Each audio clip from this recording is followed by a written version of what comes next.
This week, tens of thousands of students across Colorado are returning to remote learning, and one thing is certain: they'll probably be sitting in front of a computer for much of the day for the rest of this year.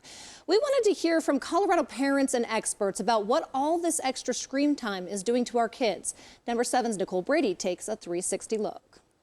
In the years-long battle of parents versus screen time, this year the screens seem to have won. She's logged in around 7:50 in the morning until about 3:15, 3:20 in the afternoon. Latia and Franklin Henderson felt remote learning was the safe choice amid a pandemic, but they've seen some side effects like crankiness. When I'm staring at the screen all day, I feel that fatigue, so I know that it's definitely affecting her. Fatigue, headaches, these are physical complaints a lot of kids have reported. Optometrist Dr. Jean DeMoss has been getting a lot of questions about blue light blocking glasses.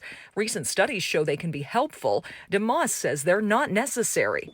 Studies show that blue light is actually not damaging our eyes. The blue light from computer screens isn't damaging our retina, but can be bothersome. Before prescribing the glasses, though, DeMoss first advises some simple changes. 18 inches to 24 inches is a good distance to be working from your computer screen. You also want to be thinking about, we call it the 20-20-20 rule. So for every 20 minutes you look at your screen, you want to look 20 feet away, refocus your eyes for 20 seconds, and then refocus on your computer screen. Good advice for stopping headaches and eye strain, but how does sitting at a screen for hours affect kids' mental health and their academics?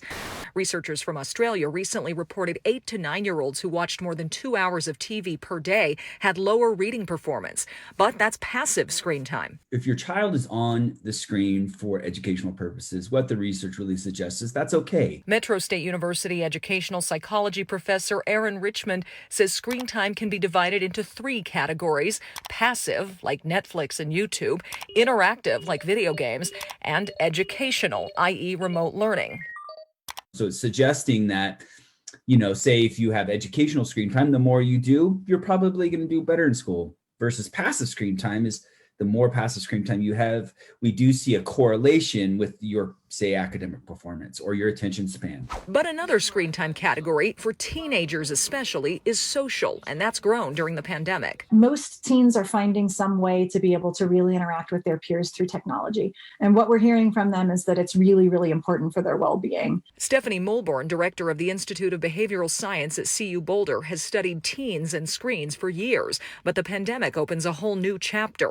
She says parents don't have to be too strict. If you can support your teens using technology in social ways and educational ways, but also support them being able to find ways to move and be healthy, that all of those things together can help their well-being, and that in this moment, that may be the best we're able to do for our teenagers. It's the message that seems to resonate most with the Hendersons. Obviously, limiting the TV and the tablet in the evenings definitely seems to help them reset. Striving for some balance rather than waging an all-out battle. Nicole Brady, Denver 7.